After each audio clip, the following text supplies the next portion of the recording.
Good afternoon and welcome to Keys TV News, live on keysnews.net on this lovely St David's Day. I'm Emily Bergin. Delft Library is much like any other library, with its fiction, its non-fiction, its children's sections and its internet access. However, over the past decade, Delft Library's had its ups and downs. In March 2004, Oldham Council withdrew all paid staff from Delft Library, forcing it to close. Delft residents were unhappy with this, and with the support of the Delft Community Association, in June 2004, the library reopened, completely staffed by volunteers. Now, Oldham Council has now brought Delft Library back into the library's network. Delft Library received £5,000 last year, £5,000 this year, and now has a paid assistant working alongside the volunteers. Now, this just goes to show that in the current economic climate and with the pressures of e-books and internet, that local libraries are still really popular. I'm joined in the studio by self-made millionaire Dawn Gibbons, who's been a victim of abuse. Thank you for coming in today. It's my pleasure.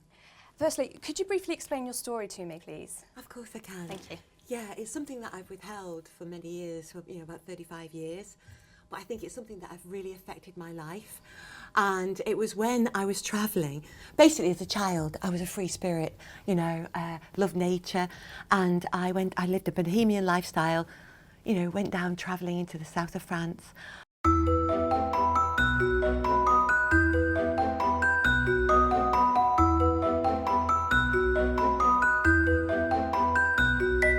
The speed of light has been described as a human piece of art.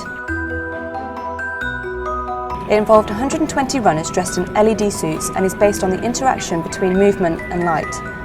The event is organised by MVA, a registered Scottish arts charity, and is seen as a piece of abstract art on the grandest scale.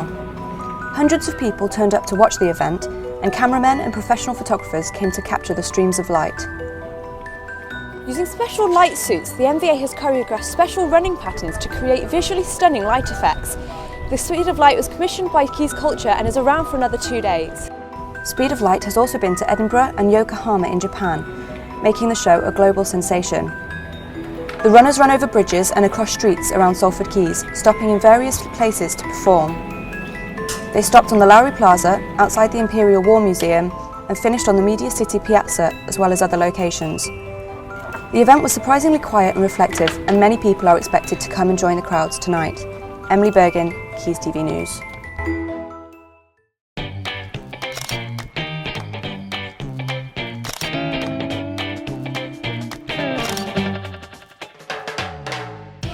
Football and fashion.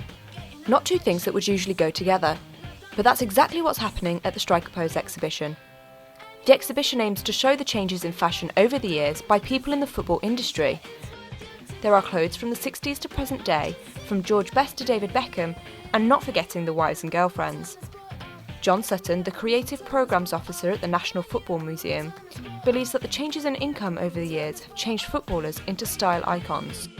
1961, players start earning more and they sort of have this more disposable income. Through our changing exhibitions, we like to try and take a bit of a sideways view of the game and do something that's a little bit different and something that might surprise football fans when they come in and might also please non-fans as well. Well, we wanted to show that I think footballers have got a reputation for maybe having a slightly dodgy fashion sense. So we wanted to show, that's not the case.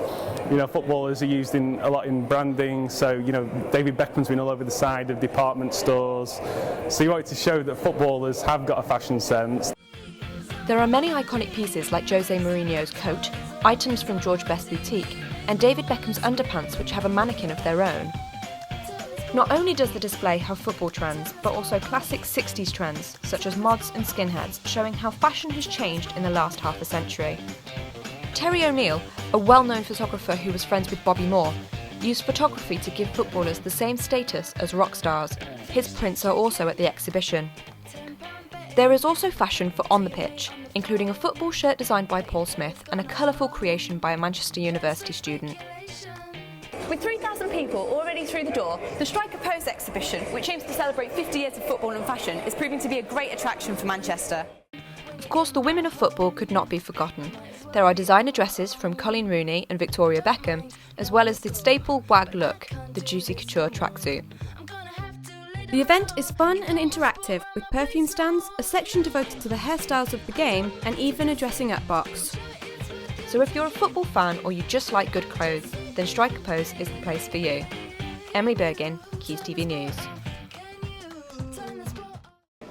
Now, a recap of our main story on Keys TV News. 2 people have died following a crash in Salford.